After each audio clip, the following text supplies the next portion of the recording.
김앤장, 김씨와 장씨가 세운 대한민국 최고의 로펌 아닙니까? 그런데 한 술집에서 30명 변호사들하고 술 먹었다? 이거는 뭐 언어 도담 말이 안 되는 것입니다. 기자 생활을 제대로 했다면은 이거는 있을 수가 없는 일인데 라고 확인을 하면은 그러면 그렇지.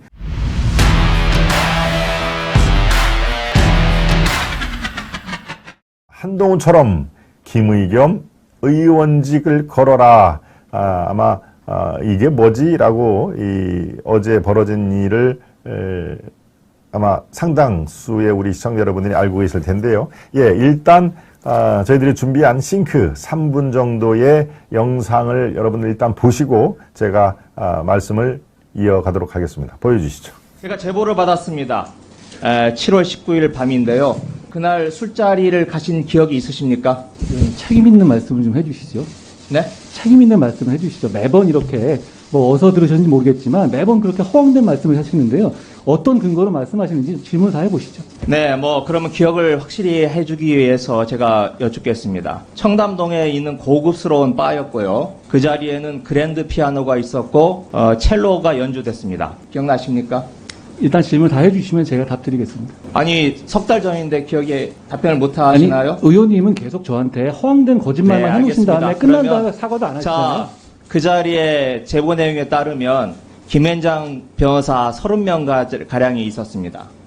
그리고 윤석열 대통령도 이 자리에 이 청담동의 바에 합류를 했습니다. 기억나십니까?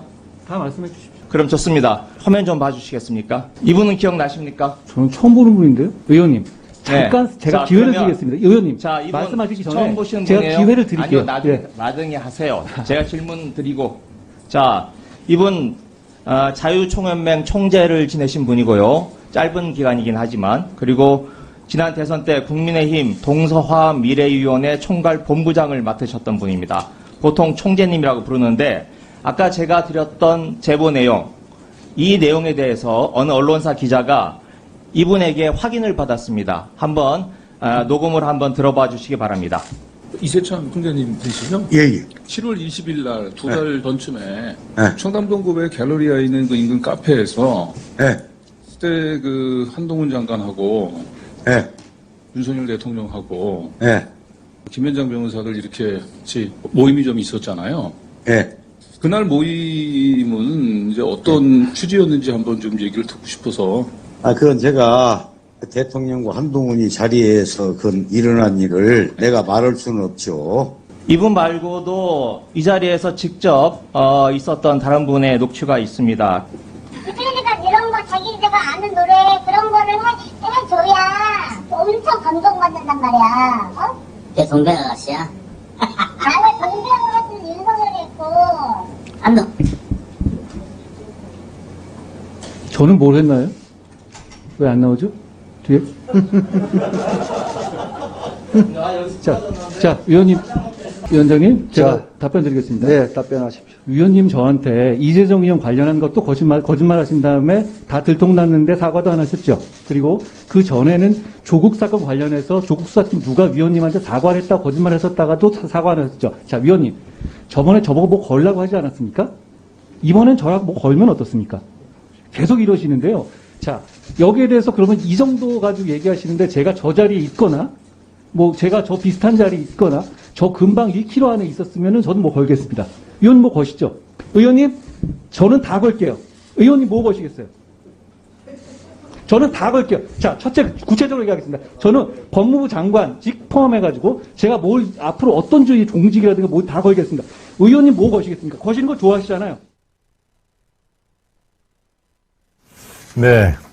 어제 법사위 국감 아시아투데이가 현장 생생하게 중계를 해드렸죠. 아투 현장으로 또 여러분들이 아주 흥미롭게 보실 수 있는 장면만 또 편집을 해서 올렸으니까요.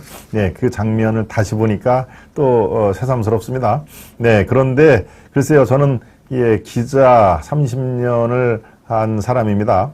글쎄요, 김의겸 한겨레 신문 기자 출신인데 같은 기자로서 글쎄요, 좀 자괴감을 좀 느끼게 됩니다.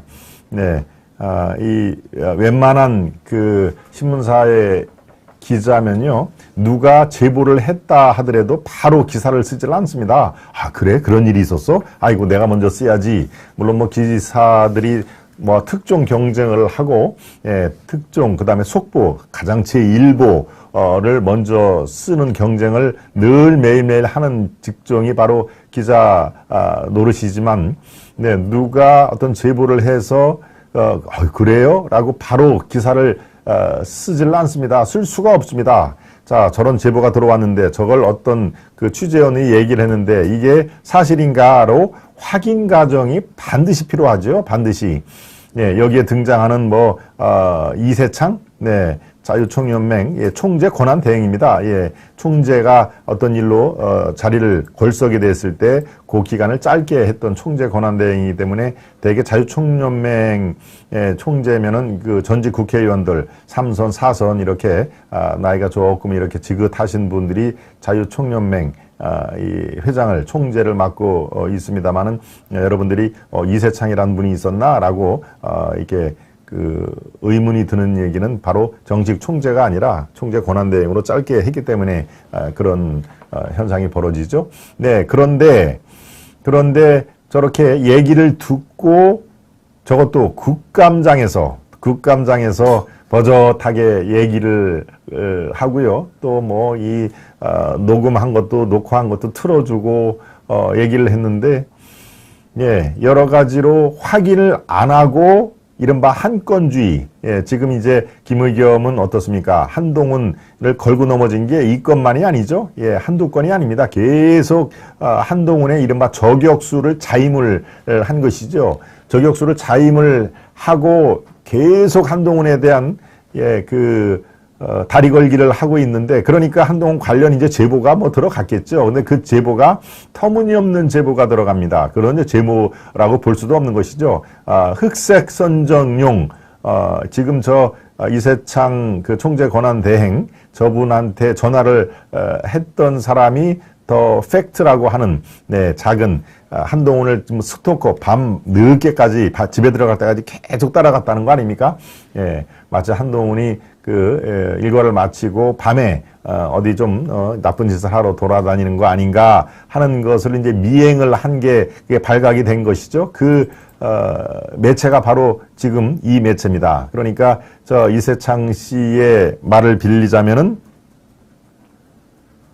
어떤 잘 모르는 전화가 와서 전화를 일단 받았더니 무슨 기자라고 하더라. 나는 그래서 전혀 모르는 기자인데 바로 저렇게 다짜고짜 몇 월 며칠 날 뭐 윤 대통령 한 장관 그리고 거기에 김현장 변호사 30명 하고 청담동에 무슨 첼로가 연주가 되고 피아노가 있는 그런 고급 술집에서 음주 가무를 했다는데, 예, 그게 맞습니까? 라고 얘기를 했는데, 글쎄요, 이세창 전 총재가 저 녹음을 들어보면은, 대통령하고 장관 얘기를 내가, 어떻게 하느냐, 하면서, 이렇게 말을 이어가지 못하는 그런 부분이 거기에 있었죠. 그러다가 이게 보도가 되고 문제가 되니까 이세창 전 총재가 정말 나쁜 놈들이 소설 쓰고 있다.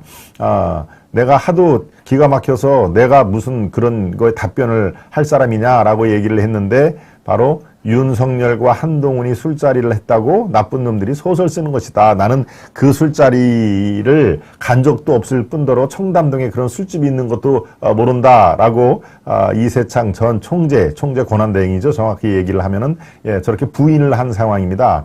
그러니까 김의겸이 저걸 한 건을 하기 위해서 국감에서, 예, 그리고 또 법사위 국감이 저런 거 하는 자리가 아니지 않습니까? 기본적으로 정책이라든가 법무부의 위민 행정, 예, 국민을 위해서 법무가 어떻게 했고 뭐가 잘못됐고 하는 그런 것을 집요하게 따져야지 저걸 음주 과무를 새벽 3시에 무슨 노래를 불렀다고요? 동백아가씨?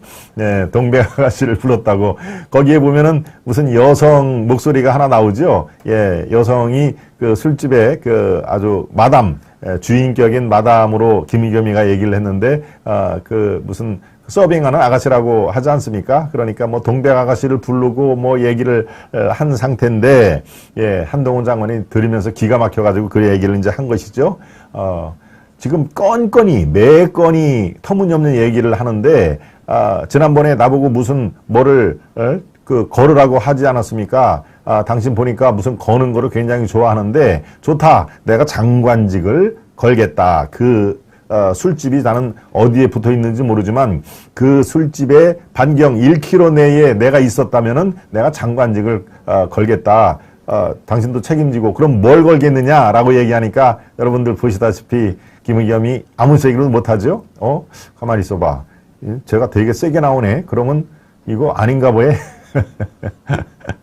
예? 이거 아닌가 보네 하고서 한 10초 동안 얘기를 못하죠. 네. 좋습니다. 내가 장관직을 걸겠습니다. 그러면은 거는 걸 좋아하시는 우리 김 의원님은 뭘 거실랍니까? 라고 얘기를 하니까 약간 멋쩍은 그 웃음을 하면서 한 15초 정도 묵묵부답을 한 게 있죠.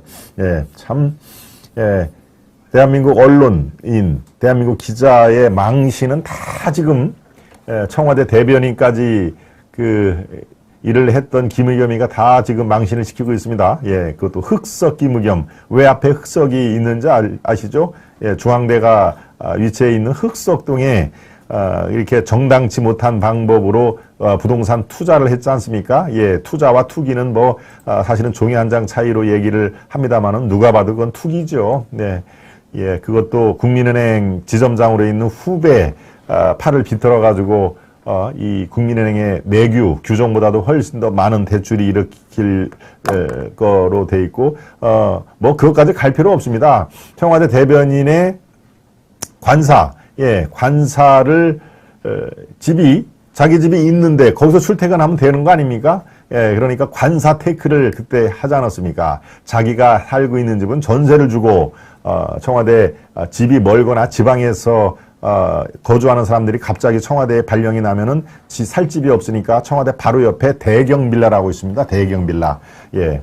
대통령 경호실에 약자 있는 것이죠. 대경 빌라가 청와대에서 세검정으로 이렇게 올라가는 고개 있죠? 예, 청운중학교, 경북고등학교 그 앞에에 여러분들 지나가다가 한번 눈여겨보시면 대경 빌라라고 써 있습니다. 그 대경이 대통령 경호실의 준말입니다. 예, 대통령 경호원들은 항상 24시간 밀착 마크를 해야 되니까 거기에 경호원들이 쓰는 빌라가 한 20여 채 제가 있는 거로 알고 있는데 바로 거기에 흑석동에 집이 있으면서도 자기 집이 있으면서도 그거를 전세를 주고 재테크를 한 거 아닙니까? 그 당시에. 그래 참 정말 내로남불의 전형인 것이죠. 예. 밖으로는 정의를 외치면서 속으로는 자기 이익을 챙기는, 예. 거기까지도 괜찮습니다. 거기까지 인정을 하는데, 대한민국 기자 망신은 다 시키게 저 정도의, 폭로거리도 안 되는 거를, 망신 주기를 위해서 새벽 3시에, 첼로가 있는 그 술집에 가서 윤석열 대통령과 술을 마시지 않았습니까? 네? 어디라고요? 예, 그러고요. 윤 대통령이 김앤장 변호사 30명하고 한동훈하고 같이 술을 먹었다? 이게 말이 됩니까? 예, 그것도 7월달, 지금으로 한 두세 달 전에 그 시점을 김의겸이가 밝힌 게 두세 달 전인데요. 아니, 윤 대통령이 김앤장 변호사 30명하고, 야간에 심야까지 술을 먹는다? 예. 윤 대통령이 아무리 술을 좋아하는 호방한 성격이라고 해도 그럴 리는 없지요. 특정 로펌에 있는 변호사 30명과 대통령이 그것도 법무부 장관과 같이 술을 먹는다? 있을 수가 없는 얘기입니다. 이 가정조차 이루어지지가 않는 것이죠. 네. 김앤장 변호사가 30명이 있다고 지금 김의겸이가 주장을 하는데, 그렇다면은 만약에 제가 김의겸이라면 가만히 있어봐, 대통령이 김앤장 변호사 30명하고 술을 먹어? 그럴 리가. 그거는 있을 수가 없는 얘기입니다. 그거는 어떤 특별한 그 안건에 대해서 상의를 하기 위해서 김앤장 대표 변호사 한두 명과 아주 공식적인 무슨 만남을 가졌다. 물론 그것도 지금 대통령으로서는 해서는 안 되는 그런 로펌이라는 게 개인 기업 아닙니까? 쉽게 얘기하면은. 그런데 어떤 특정한 만약에 사안이 있거나 법률적인 문제가 있거나 해서 공식적으로 김앤장 대표, 거기는 김앤장, 김 씨와 장 씨가 세운 그런, 대한민국 최고의 로펌 아닙니까? 예. 그런데 한 술집에서 30명 변호사들하고 술 먹었다? 이거는 뭐 언어 도단 말이 안 되는 것입니다. 그런데 기자 생활을 제대로 했다면은 이거는 있을 수가 없는 일인데라고 확인을 하면은 그러면 그렇지. 낭설이었고 이거는 아주 불량 제보다라고 할 텐데 이게 한동훈을 쓰러뜨리기 위한 아까 우리 시청자 여러분 신념, 아주 맹목적인 신념은 거짓말보다 더 나쁘다라고 하는 니체의 말씀을 격언을 소개를 해줬는데요. 바로 거기에 그런 함정에 빠뜨린 거죠. 그런 얘기 듣자 이거 한동훈은 뭐 이 녀석 잘 걸렸다. 너 한번 맛 좀 봐라라고 확인 절차를 하나 거치지 않고 그렇게 폭로를 했다. 네, 이거는 정말 대한민국 기자들에게 아주 오물을 뒤집어 씌우는 그런 그 결과가 된 겁니다. 신문사를 글쎄요, 뭐 대개 대동소이합니다만은 제가 근무를 했던 동아일보 예를 들어 보면요, 이 게이트 키핑 과정이 한 3단계, 4단계가 됩니다. 근데 기자가 기사를 쏘면은 그 위에 차장 기자가 한번 데스킹이라고 그러죠. 방향이 맞는지 아니면 오탈자가 없는지 또 이 구조, 기사의 구조가 제대로 됐는지 차장이 한번 보고 준데스크죠. 그 다음에 부장이 정치부면 정치부장, 경제부는 경제부장, 문화면 문화부장, 문화부장이 최종적으로 데스킹을 합니다. 그러고 나서 그 기사가 끝이냐? 그렇지 않습니다. 이 편집과 교열부를 또 거칩니다. 편집은 이렇게 프레임, 제목이 뭐고 어떤 기사를 톱으로 하고 하는 게 편집부고, 그다음에 교열부가 또 있습니다. 교열부는 이 기사가 국어 표준어에 맞게 써져 있는지라고 교열부를 봅니다. 이 3중, 4중 데스킹 과정을 거치면서 이른바 게이트 키핑이 되는 것이죠. 만약에 어떤 후배 기자가 뭘 쏘았는데 그게 나중에 사실이 아닌 걸로 밝혀졌다라고 하면은 그 후배 기자는 이제 아주 실력뿐만이 아니라 신뢰가 문제가 있는 기자로 돼 있기 때문에 이제 웬만한 주요 부서, 정치부, 경제부, 뭐 사회부 이런 데서 이렇게 근무를 하지를 못합니다. 왜? 쟤는 거짓말로 기사를 쓴다. 확인도 안 하는 그 기자다라고 하는, 그게 확인 안 하고 기사를 쓰는 것처럼 위험한, 그거는 사실 있을 수가 없는 것이죠. 그러니까 그런 데서 트레이닝을 받은 기자는요, 누구한테 제보를 받아도 그렇게 함부로 기사를 쓸 수가 없는 상황이 된 것입니다. 가서 확인을 못하면은 전화라도, 요새 뭐 웬만한 건 다 전화가 가능하니까요. 그래서 이러이러한 게 맞습니까? 이세창 총재님 해가지고 거기에 실제로 윤석열 대통령과 한동훈 장관이 갔습니까? 라고 정확히 팩트를 체크를 하는 것이죠. 그런데 지금 누굽니까? 김의겸은 너 잘 걸렸다. 새벽 3시까지 술이나 먹고 다닌다 이거지. 그것도 대통령하고 김현장 변호사하고 그래서 저걸 말도 안 되는 것을 한 건주의로 갖고 와서 오히려 지금 막판에 한동훈 장관이 그랬죠. 이번 건도 그럼 수사가 불가피하다. 이거는 범죄다, 범죄. 물론 이 면책 특권이 있어서 이 김의겸이 국회에서 한 그 자체만으로도 면책 특권에 해당이 되기 때문에 그걸로 무슨 뭐 검찰 수사가 이루어지고 그런 건 아닌데, 아까 우리 시청자 여러분 중에 한 분이 말씀을 하셨죠. 더 팩트라고 하는 그런 이 스토킹을 하는, 한동훈 장관을 잡기 위해서 스토킹하는 그 매체와 어떤 짝짝꿍이 이루어졌다거나 그런 공모 혐의가 있을 경우에는 글쎄요, 그거는 뭐 당연히 어떤 그 시시비비를 가려야 되는 상황이기 때문에 오히려 김의겸이 역으로 지금 완전히 고꾸라질 그런 위험이 있다. 이게 지금 한두 건이 아닙니다. 김의겸과 한동훈의 설전이 또 재밌는 게 있는데, 그것은 시간 관계상 이슈 5에서 다시 한번 다루도록 하겠습니다. 나쁜 놈들이 소설 쓰는 것이다 라고 그 당사자인 이세창 자유총연맹 전 총재 권한대행, 이 모든 법적 조치를 취하겠다. 여기에 나도 등장을 하고 나는 그 술집이라는 데가 어디에 붙어 있는지를 모르는데 내가 그 자리에 있었다고 그리고 마치 내가 확인해 준 것처럼 그렇게 기사가 나가고 저 김의겸이 국회 국감장에서까지 내 얘기를 하면은 내 명예는 어떻게 되느냐라고 모든 법적 조치를 강구하겠다라고 얘기를 하니까요. 예, 이세창 전 총재가 이것을 본인이 해당되는 것이니까 고소를 하는 것이죠. 고소를 하면 그게 어떤 식으로든지 저 김의겸이 글쎄요. 아마도 국감에서 이 한동훈의 저격수라는 그 지위를 공고히 해서 지금 당내 대변인이니까요. 그리고 저 김의겸은 뭡니까 그 비례대표로 국회의원을 배지를 다른 그런 케이스이기 때문에 이제 지역구를 총선이 1년 6개월밖에 안 남았기 때문에 아마 지역구를 차지하기 위해서 그런 그 욕구라든가 이런 그 욕심이 앞서서 저런 결과를 초래하지 않았나 싶은 생각이 듭니다. 아무튼 예, 김의겸이 대한민국 기자들 열심히 일하고 예, 팩트를 받아서 팩트를 체크를 하는 예, 그런 정통파 기자들에게 오물을 뒤집어 씌운 것이다라고 저는 예, 여러분들과 함께 논평을 해드립니다.